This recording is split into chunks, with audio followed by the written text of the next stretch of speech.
How do you handle bad days of training? What can you do to break through your clean plateau and finally hit 225 pounds? And what is the best 5-day Olympic lifting split for your goals? In this week's episode of the Last Set Best Set podcast, Coach Calvin and I dive deep answering these questions and more. And if you want your question answered, then make sure to check out the link in the description below. Welcome back to the Last Set Best Set podcast. I'm Coach Brian, the owner of Big Ben Strength, and I've been coaching weightlifting for 10 years now. What's up, guys? This is Calvin Lackey. I have been the captain of Lindenwood University's weightlifting team for this year and last year, and I'm excited to talk about some weightlifting stuff with you guys. And we've got some questions that you guys submitted to us. So question number 1 comes from Will. It says, tips to handle bad days in training. Have you ever had a bad day in training? You know, you can't have a bad day in training when you have a good mindset. But yes, I have. You can't have a bad... I like that. I'm going to say that now all the time whenever somebody asks me that. Yeah, dude, bad days in training are completely normal in weightlifting, in powerlifting, in whatever sport you're doing. They're completely normal. And they happen more often than we want them to. So a couple things when it comes to handling bad days in training. The first thing that you got to do is assess if or what the causes of this bad day of training are. Sometimes you just have a bad day of training and your body is just not feeling it. Most of the time I found that if that happens and you can't really figure out why, like your sleep, your nutrition, your stress is all good, most of the time I found that you're probably about to get sick in like a day or two. That tends to be the case more often than not, especially towards the end of the year like we are right now. But other than that, if you can't find those reasons, we want to mostly look to see what our stress looks like, what our nutrition looks like, and what our sleep looks like. Those are really the big 3. So one, if you're not sleeping consistently, then you're going to see it affect your training. And maybe you're somebody that's like, oh, I can do just fine on 6 hours of sleep. You think you can, and then you get 8 hours of sleep consistently for like a week, and you're like, oh my God, I don't know how I lived like I used to, because I used to be that kind of person, and now I'm an 8 to 9 every night, no matter what. Really helps being consistent in training by being consistent with your sleep, and not just getting the same amount of sleep, but trying to go to bed at the same time, trying to wake up at the same time, trying to eat the same foods before you sleep, helps a lot with that. You want to talk about anything as far as nutrition goes for that? Yeah, absolutely. And one thing, I'm actually in a sports nutrition class right now, as well as working with a sports dietitian for the last 4 or 5 months here now. So I've definitely learned a lot about, what it takes to be nutritionally, fueling yourself for performance. Big things here are definitely going to be like you have to hit the basics before you get into the little details. So we think about your total calorie intake. Are you eating enough calories to support your training and support what your weight gain, weight loss goals might be? So that's the number one thing. That's how you gain or lose weight. Eating more calories than you burn, eating less calories. Number 2 is protein. This is where I'm going to leave it off for us here today, just because this is the most important one that most people are just missing out on. Yeah. You probably should be getting, a rough range would be 1.4 to 2.0 grams per kg of body weight in protein. When you look at like meta-analysis research, you see that kind of plateau around 1.6. So we don't see a really clear relationship with going over 1.6 grams per kg of body weight in protein. But there probably could be benefits to doing that, especially if you're training really hard, like some of these people in these studies aren't. So that's definitely just the big thing. If you can consistently know that you're hitting that protein each day, you will be making more progress in your training. You will be recovering better and maintaining that muscle protein synthesis balance. So absolutely just focusing on hitting your protein and create a routine so that you can do it without having to track it at all. Know that you're hitting it without even having to think about it. Make it automatic. Make it easy. That's right. So that's great. And also, guys, just a little sneak peek. Got a big announcement coming soon about nutrition stuff. Stay tuned on that. We'll talk about that later once it happens. And then the final thing we talked about is managing your stress. As much as we like to imagine that weightlifting is the thing that we do to relieve stress, and it may help you relieve stress a little bit, it still is contributing to your overall stress. And if you've got outside work stress, relationship stress, job stress, school stress, all of that stuff piles in. And you've got a really good analogy on this. You wanna talk about that real quick? Yeah, so, and actually, all three of these things that we just mentioned kind of play into this topic too. So that sleep, nutrition, and stress all come into this one big bucket that is your overall like capacity for handling stuff in life. So this is your bucket of stress, kind of. So what can happen is if we have a bunch going on in training, let's do 10 sets of 5 at 80% of our back squat. Like, that's going to be a pretty tough workout. We're going to be dead the next day, right? That bucket is going to be overflowing because we put too much in it. You can't do too much in training, right? Now, what I'm going to say is that this bucket, there's not a separate bucket for training and then your schoolwork and then your job and then your relationship stress. This is all the same bucket. So if you're doing a bunch of training, but you start working 60-hour weeks instead of 40-hour weeks, you probably can't handle the same volume of training. The same goes for if you have a really stressful life event happening in your life. Like, let's say, you lose a family member or your girlfriend breaks up with you or something. You might not be able to handle the same amount of training and you might not be properly recovering for it. Now, here's the fun part that comes in with sleep and nutrition. If you're sleeping bad, your bucket gets smaller. You can handle less. If you're not eating well, your bucket gets smaller.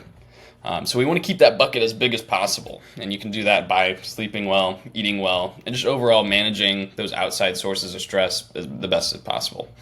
Yeah, that's really solid. So yes, focus on what you can control and what you can't control. And see what you can do to change it for the next training session, the next session that you have next week.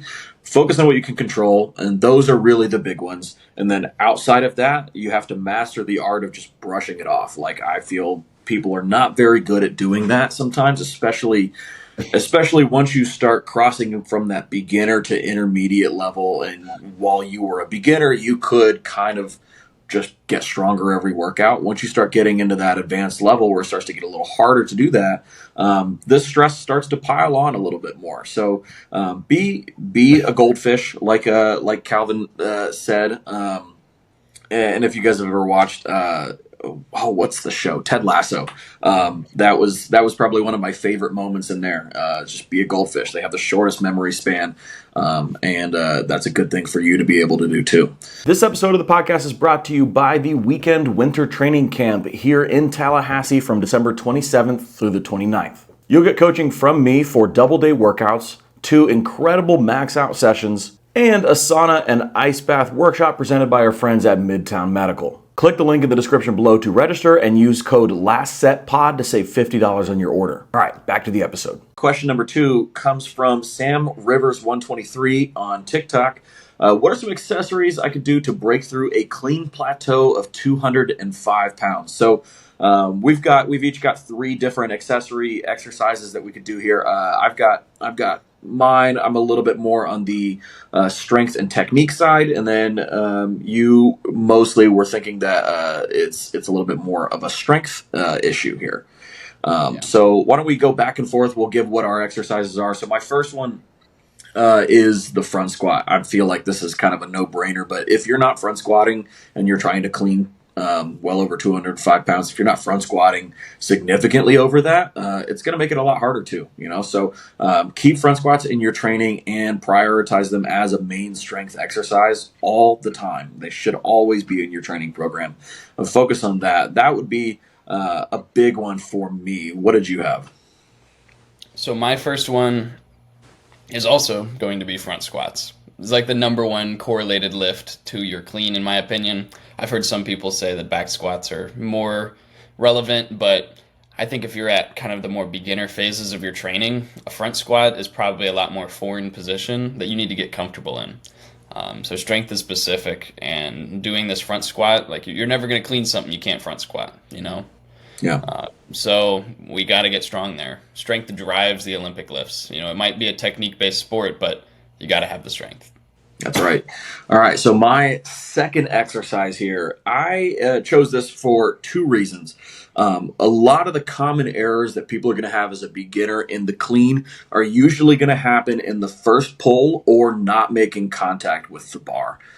So the tempo clean is the exercise that I chose because it allows you to slow things down to work on your technique off the floor. So if you're having issues with the bar moving forward or moving around the knees, or maybe moving the knees too far back or the hips rising too quickly, we can really take the time to slow down and work on that in the first pull. And then the second most common error that a lot of beginners have in the clean, it's not making any contact with the thighs. Like, guys, this is a non-negotiable. If you want to hit big lifts in the clean, you have to make contact with the bar and your thighs.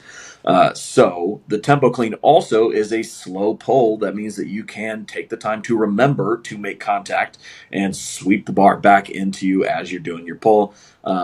I usually aim for about 4 seconds on this. Now, as you start to get a little bit stronger, you may have to drop that down to like 3.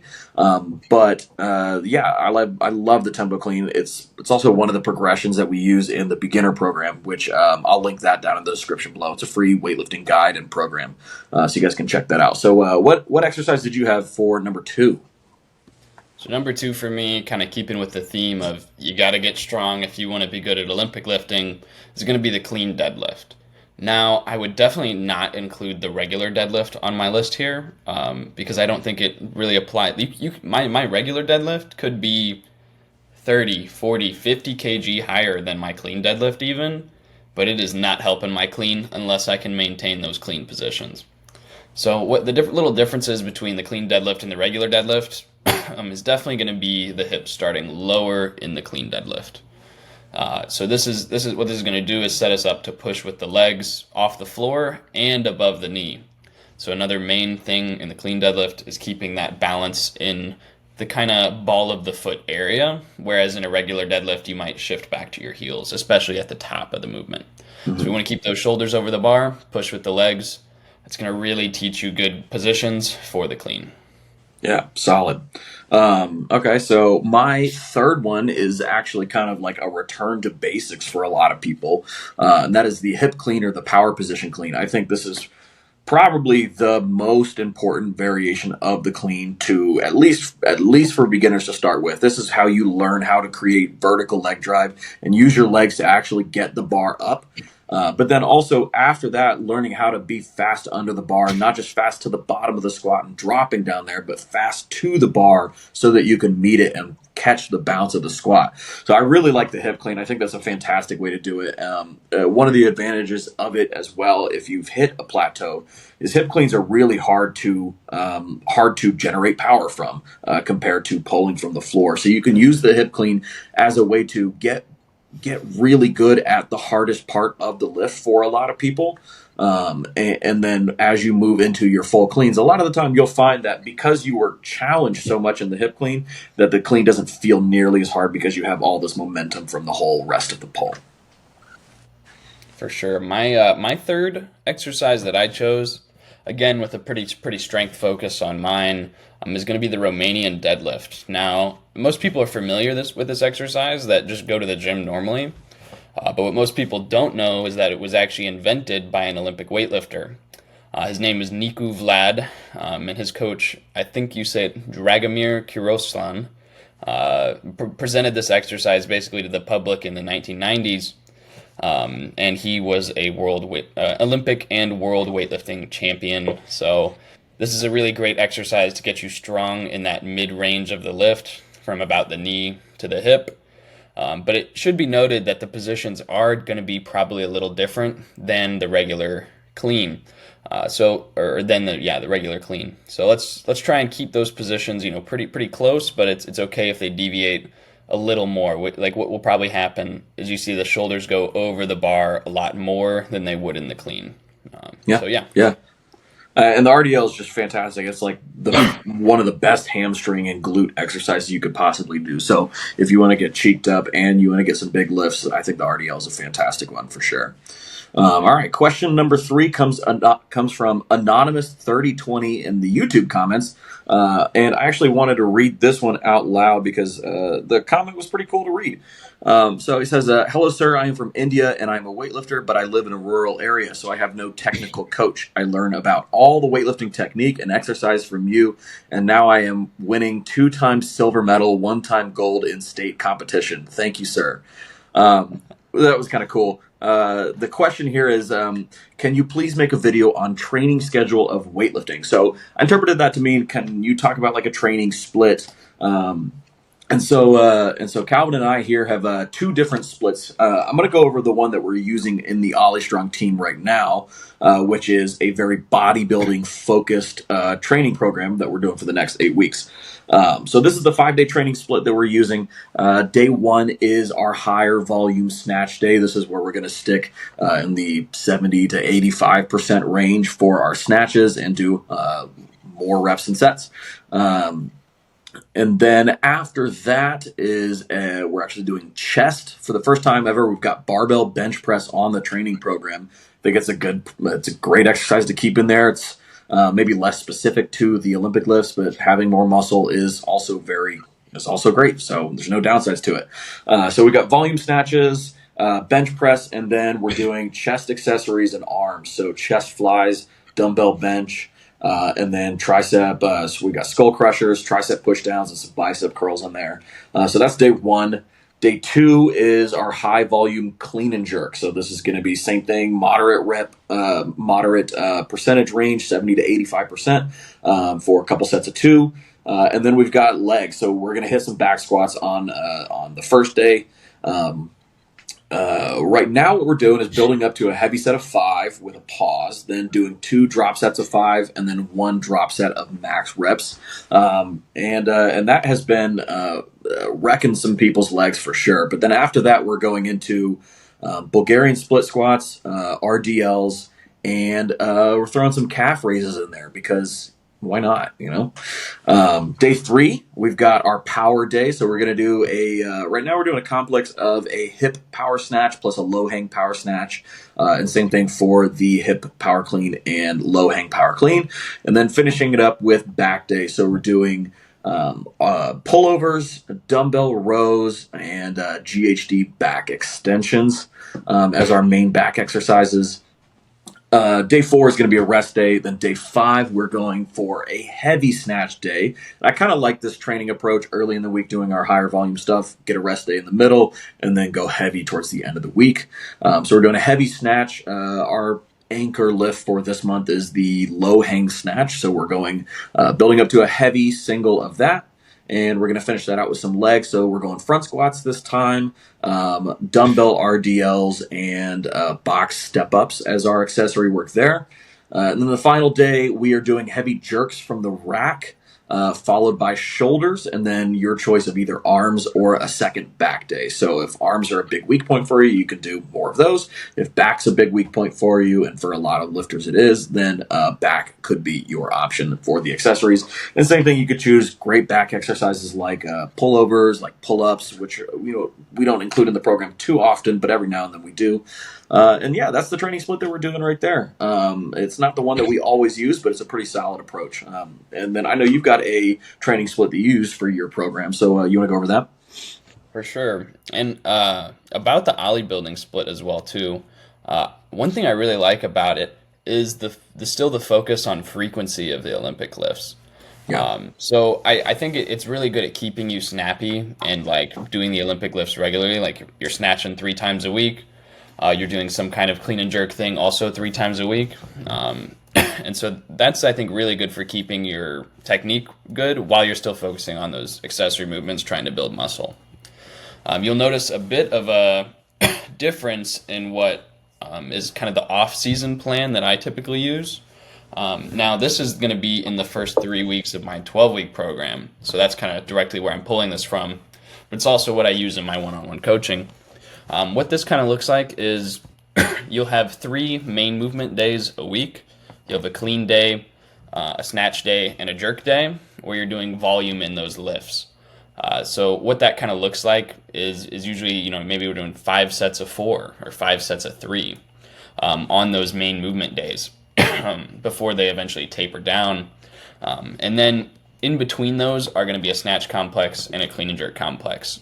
The specific way I do it, the order of the days of the week would be Monday, clean day, Tuesday, snatch complex, Wednesdays are snatch, rest Thursday, clean and jerk complex Friday, and a jerk day on that Saturday. That's like a 5-day-a-week training plan. Now, once we get a little more specific, once we're getting closer to competitions, we're going to throw those clean and the jerk together. And what that kind of looks like in the next 3 weeks of the 12-week program is going to be a snatch day on Monday, clean and jerk complex Tuesday, snatch complex Wednesday, rest Thursday, heavy clean and jerks on the Friday, and a jerk complex Saturday. So that's a pretty good training split with slightly more frequency, but still with a good, decent focus on those strength lifts, trying to get you strong. That's a big theme of my training, both my 12-week program and my one-on-one coaching, is we need to get you strong if you want to be good at weightlifting. Amen. Most people just need more strength. And then if you're going into a competition, yeah, we want you to be the best you could possibly be at the Olympic lifts. So we'll take a step back from those, heavier strength movements, the volume and the accessories, so you can be really good. That's what I call kind of like my peaking program. And if you want to see that, you'll have to check out the 12-week program, link in the description down below. Yeah, sweet. So hopefully that helped you out there with your training split. So we're going to go ahead and get into the rapid fire questions here. Rapid fire question number 1 comes from a YouTube commenter who asks, why no pull-ups in the back video? So I made a video that was top 7 back exercises for weightlifting. Probably one of the biggest videos that I've posted on the channel. I don't know why that one blew up, but that one did pretty well. Oh, yeah. And I actually really thought about the pull-up as being one of those exercises for like days, actually. I was really considering it. The main reason that I didn't put it in there is because for the majority of people, and a lot of our audience are a lot of beginners, the majority of people don't have their first pull-up. And the pull-up is a great exercise once you have them, but to get them is brutal for a lot of people. It can take months or years to really get that first pull-up. Now, if you have access to an assisted pull-up machine, like at most Globo gyms will kind of have them, but a lot of CrossFit or weightlifting gyms won't have access to something like this. So it's kind of hard to build up that and get the benefit from pull-ups. That's the reason that I didn't include it. Now, there are ways that you can build your pull-up strength. You could do banded pull-ups. You can do static holds over the top. You can do negatives on the pull-up. Those are all great options. But I found that pull-ups are most effective for people who already have pull-ups. And that was the main reason that I didn't include it in there. Did you have anything on pull-ups that you wanted to add? Yeah, this actually reminds me of an interesting reel I saw from Flow Wrestling on Instagram. Mm-hmm. And it was a wrestling coach talking about, his best, exercises in the gym to help out wrestlers. And after he listed off, 4 or 5 like really good ones, they're like, why no pull-ups? And he's like, oh, all of my athletes are already doing pull-ups. I don't have to tell them. They know that that's like one of their number 1 exercises. Yeah. So I don't need to make them do that because I know they're getting them in. Yeah. That's definitely like pull-ups should be like probably a staple if you can do them, like Brian said, because a vertical pull is going to be probably the most specific to weightlifting of any back exercise you can do. Yeah, solid. Sweet. All right, let's go ahead and go. Question number 5 comes from Aaron Curtin on TikTok, who asks, would you recommend doing front squats instead of back squats as they're more specific to the clean? We actually just kind of touched on this a little bit earlier. So what are your thoughts on this? Everyone should do both if you're trying to be as good as possible at weightlifting. But I think people see a little short-sighted sometimes, and they really want to increase one of them to try and increase their lifts. When really you should take a long-term approach to trying to increase both over a long period of time. You don't need to do a 4 times a week back squatting program to really blow up your back squat before you can then focus on your front squat strength, before you can then focus on your clean strength. You can do it all at once. There will be different areas of focus, but you shouldn't neglect one lift to really push another, really at any point in your training, I would say. Yeah, 100%. Yeah, I mean, I don't even have anything else to add on that. That's great. Like, do both. Get good at both of them. That's pretty much it. So yeah, all right. Question number 6. I actually added this one in because I thought it would be a fun one. So, what are our top 3 PR songs? So, you want to go back and forth on this? Sure, I'll start off with number 1. It's going to be "Can't See Me" by Tupac. That's one of my favorite songs. I think it was one of the first Tupac songs I actually heard. And so for some reason it's always stuck with me. It's always been one of my go-to songs by him. I am woefully uneducated on Tupac, and I know that there's like a whole culture, and that Tupac is like one of the greatest of all time. And I just haven't dived in yet, but I'm sure that there's a Spotify podcast I can listen to about it. Here's Um, a so, here's something funny. I wore a Tupac shirt to practice one day for my uh-huh. freshman year here at Lindenwood. My coach said, name 3 songs. Let's hear it. And the first one I said was "Brenda's Got a Baby," which maybe isn't one of his most popular hit songs, but it's definitely one of his best songs, I would say.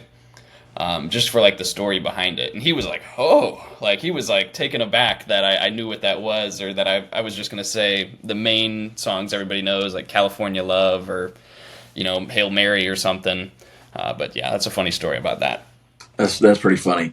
All right, so the first one that I'm going to put on here, I'm going to say this one is I've probably had dozens of PRs to in the last like 3 years. I think it's stayed on my Spotify top songs like for 5 years straight now. It's "Sometimes You're the Hammer, Sometimes You're the Nail" by A Day to Remember, and you got to be careful when you play it because there's a time in there where there's a big like little drop in the middle of it, and then the drop after that, fantastic. You can guarantee hit a PR every time. So that's a top one for me. And you're probably going to notice a pattern here. I tend to mostly just listen to rock and metal, um, which may be a little bit different than what Calvin listens to. What's your second one here? So my second, actually, it is a metal song. It's gonna be "Psychosocial" by Slipknot. Um, Classic. I once PR'd my clean and jerk by 8 kilos. I went from 140 to 148. I went straight. I took the jump straight too, and I was listening to this song on the loudspeakers. So had to throw that in because of that memorable PR I hit to it. I would say there's probably not another song that's more memorable of hitting a PR to. That's a pretty good one. That's a pretty good one for sure. All right, so my number 2 is "Contractor" by Lamb of God, which I feel like is a song I maybe 1,000 people on the planet have listened to. That's probably way undershooting it, but fantastic song from start to finish. It is the heaviest song you could possibly imagine listening to. Guaranteed is going to help you squat 500 pounds. Hopefully one day soon. Yeah, what's your number 3 here? My number 3 is a classic. I feel like this has got to be in your PR playlist. It is "Power" by Kanye West. Something about the beat just really gets the energy going. It gets the people going. What do we got? What do we got? Okay, all right. So my last one. I mean, this is a classic. It's "One Last Breath" by Creed. Um, big fan of Creed. They were one of the first shows I ever saw. Uh, can't go wrong. Can't go wrong. It's a hit. It's always a hit. Do we have any honorable mentions here? Yeah, I wanted to bring up the when I first hit a 120 snatch. It was on a big Friday leading up to our university nationals competition, and our gym playlist, it has to be clean. And we make it a shared playlist that everybody can add to. But somebody had put the song "Murder on My Mind." I believe it's by YNW Melly. Now the clean version of this is called "Mischief on My Mind," and so right as I lift the snatch, right as I'm pulling it off the floor, you just hear, "I got mischief on my mind." That's so funny, dude. Not my top PR song, I would say, but it was a very funny memory that happened then, because 120 snatch, 2 reds, that's a That's a real big big deal. milestone Yeah. for any weightlifter, I would say. Yeah, for sure. All right, so my honorable mention is this is our gym playlist during the weightlifting like class that I teach on Saturdays. Everybody loves it, and I'm not gonna lie, I did not think that this would be the case. Everybody loves it except for my assistant coach, and that is the Divorced Dad Rock playlist on Spotify. Now, there's two of them. There's two of them, but you want to go with the one where there's a picture of a guy grilling in the like classic dad shoe. And that's the one that you want, okay? Not the other one. The other one's not good. This one with the dad shoe and the grill, that is the best playlist that you can possibly play, like for just guaranteed PRs. So that's my honorable mention there. Awesome. And one last thing too, I actually have a playlist as well. This isn't a Spotify generated playlist. I have my own Big Friday playlist. It's actually linked in my link tree. So if you follow me on Instagram, Calvin Lackey 81kg, you can go find that and get some good vibes for your Big Friday. Sweet, Oh, where yeah. can they find you're at, Bryant? Guys, you can find me at Big Ben Strength on pretty much all the platforms, TikTok, Instagram. I'm really trying to push YouTube right now, so go check it out on the YouTube channel. You can watch the podcast on there. You can also watch all the other videos that I'm putting out. But yeah, so that's everything for this week's episode, guys. We'll catch you on the next one. Awesome. See ya. Bye.